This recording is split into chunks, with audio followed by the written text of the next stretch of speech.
Disney, the empire of channels that used to be purely cable TV, but has been moving more and more of their content to streaming. And a little bit of gambling too. This is the annual report and other information like the earnings call condensed into this video so you don't have to read it. I'll go over the three main revenue categories of entertainment, sports, and experiences before we get into their actual financial performance and do a little SWOT analysis. Let's start off with entertainment. This includes their cable networks like ABC, movie revenue, and you cannot forget about Disney+. Sports is not included in this category. This is their core. When you think of Disney, you think about their IP. This includes Cars, Frozen, Avengers, Mickey Mouse, and so many other classics. This one was hurt by the shift to streaming, and more on that later on. Next is sports, and in my opinion is the only reason why linear TV is still alive. People want to watch sports, and Disney has the rights to those through ESPN. But you may say, but they have the ESPN Plus streaming service, but it's lackluster. It's like that one cord that you've kept for over 10 years that you can never find when you actually need it. All the games that you want to watch, they're not going to be on the ESPN Plus streaming service. But they are coming out with a new ESPN streaming service, but it may suffer from the exact same problem that Disney Plus suffers from. Last is experiences, and this has the biggest moat around it. They make boatloads of money, and this is how they really monetize their IP. Someone could write a story. Filming it is a little bit harder, but you can do it. But can you build a 10-acre theme park? You know what? How about I lower the difficulty a little bit? Can you build a single cruise ship? Parks being family oriented simply allows them to charge more money, because you can't just slap an AirTag onto a kid and just send them to Disney World. No, the parents have to actually come too. So this makes them spend money on hotels, food, and all the tickets too. Disney, seeing the trends in entertainment of content being much easier to produce and thus not being able to charge as much, is leading pretty heavily into this category and is doubling the size of their fleet of cruise ships from 6 to 12 by 2031. Long ago, in an era far, far away, they used to have excellent synergy.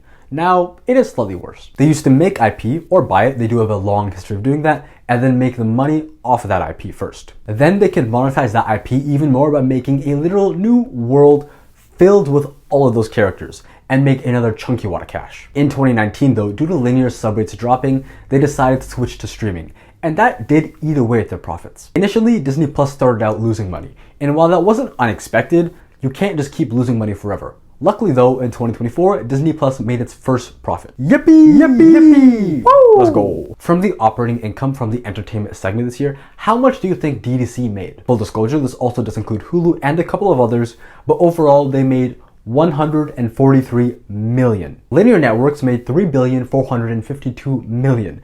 So if you're rounding it to two decimal places, it's almost a rounding error. But before you start criticizing them, there are a couple of factors that you should be aware of. A, Netflix made $34 billion worth of revenues and $7 billion worth of operating income, so it is possible to make a pretty healthy profit. You just gotta give them a little more runway. B, it was only a matter of time. Cable subs are going down, sports is leaving linear, streaming is taking over, and Disney just had to compete. They aren't the only media company in town anymore, but they're still one of the only few in parks, so the monetization funnel lives on. Here's a graph of Disney's revenue, and it's showing pretty steady growth over the years. Overall, net income isn't super pretty, which, understandable. I mean, you did have a certain massive worldwide event, and then fat restructuring costs along with that, and it does recover, right?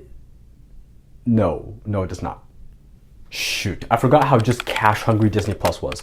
But in 24, they did make $2.5 billion more than they did last year. That is a massive improvement, so let's just give them a little more space. I'll let them cook, just like I'll let LeBron cook with the ball and me cook with his transition into the new ESPN. So what do we know about it? First, it will have ESPN channel content. Not just the ESPN Plus stuff, which a lot of people call mundane, but actual ESPN channel content. It'll also have Fantasy League integration and include gambling. What, did you actually think that the bad associations with gambling would stop a billion-dollar corporation from dipping their toes into sports betting?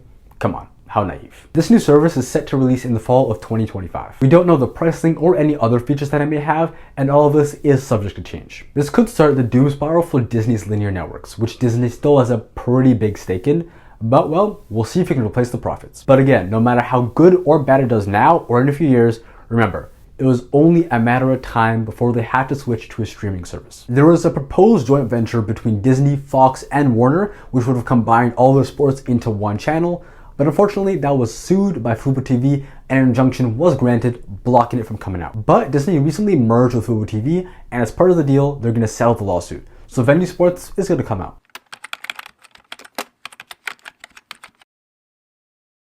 Something that wasn't blocked was the purchase of 21st Century Fox for around $70 billion. This happened in 2019, by the way. As part of the deal, they gained Avatar, The Simpsons, National Geographic, X-Men, Deadpool, FX, and a lot more. Certain parts of 21st Century Fox were split up and sold after the deal closed, and that deal closed in March of 2019. So, bad timing, because a certain virus happened, and that was unfortunate timing, like really bad timing. Now let's take a look at some competition. First up, Comcast. This isn't a perfect match, but they did buy NBC Universal, which included NBC, Universal Studios, Universal Pictures, DreamWorks, Universal Parks, all that jazz. So, pretty good comparison. Comcast is in the business of providing internet, which Disney is not in, so it is one difference. I'll also compare them to Netflix, because as you're entering the streamer age, you gotta compare them to the streamer. It just makes sense. Content-wise, I feel like Disney has the edge because they're just always adding excellent things, like super high quality stuff. Netflix is always adding a lot more shows too, but the thing is, I feel like the quality is slightly worse, but don't get me wrong, they're both excellent. This is just a question of quality over quantity. Disney has less hours, but they just hit more. Netflix has a lot more hours of stuff, but I don't feel like they're as good. Let's also compare the stock performance between them, which is only useful to see how they performed in the past. It tells you nothing about the future. If anyone says that, they're lying. Netflix far outgrew the crowd, partially because they started out smaller than the mouse, but they're also a lot bigger now. They're very profitable even after the pandemic ended. If we remove Netflix though, so you can better compare the two, we can see that Disney and Comcast, the legacy brands, were pretty hurt by the decline in linear TV. Although Comcast does literally provide the internet, so they do have a backbone to fall on. By the way, their PE ratios as of when I check this is Disney's at 41, Netflix is at 50, and Comcast is at 10. I think the reason why is because linear simply used to be more lucrative. Back when you only had TV channels and only a handful to choose from, they could just charge a lot more for the content. Now phones are literally flooded with stuff. So when supply go up, price go down. Economics 101. Disney was one of the last ones to move, following in the footsteps of other giants when it comes to starting their streamers, cracking down on password sharing, and starting their ad tiers. And best believe, in 2037, once companies start offering audioless plans, Disney will be right there to compete, to give you, the shareholders, the best return they can, because you know, capitalism. Executive time. Bob Iger started in 2005 and remained there until 2020. Then he retired. He came back in 2022 and is set to leave in 2026. This is my speculation, but I think he'll retire this time for about 4 years and come back in 2030 when he's going to be at the tender age of 79. And as for the usual pocket watching, he was paid $46, $16, and $32 million from 2021 to 2023. Now let's move on to a SWOT analysis, starting off with strengths. Their content library is super strong. They have high quality, timeless work. Hey, let's give credit to the writers and storytellers. They have a stronghold on sports with ESPN. It's the gold standard. They have strong barriers to entry when it comes to theme parks and cruises, and they're always open to buying new things if they see potential, which is exactly how they got so diversified. Weaknesses wise, there is a decline in linear TV. Although it is still profitable, they're on the decline. They picked up quite a lot of debt on their balance sheet when they purchased 21st Century Fox.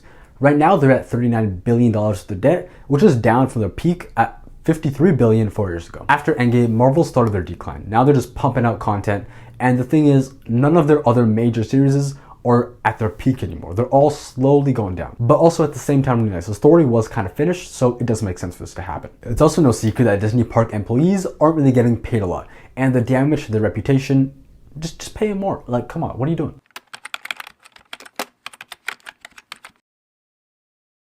Opportunities-wise, some sports enjoyers who do not have a cable TV subscription and don't have any other type of subscription that allows them to watch sports will use the ESPN app if it's good. So we'll also just see how profitable that is. Disney Plus recently went above zero, so we're going to continue to watch just to see how good it's going to do. The last category is threats. Here are the future inconveniences on the scale of stubbing your toe to being stranded in the middle of the Pacific Ocean at night and you know you're dead. First of all, content is a lot easier to produce now than it was 20, 30, 50 years ago. I mean, look at me, I'm right here. This is a long shot, but if VR and AR become super popular, you may not need to go to Disney World and walk around the castle.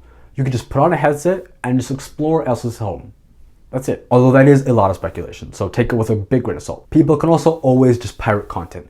Although there is a lawsuit in Canada that is now forcing ISPs to block illegal websites. That includes pirated sites. So maybe that might trickle down to the US and everywhere else in the world. We'll see. If Disney's really good to integrate gambling with ESPN, that could really damage the brand. It's well known and documented just how bad the effects of gambling are, so if people can't separate the Disney brand with ESPN, it's just bad for people. And another pandemic.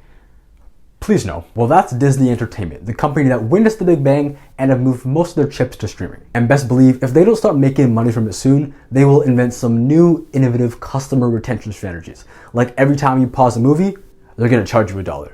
It might happen. Like, beware. Well, that's it. Like, sub, and goodbye, people.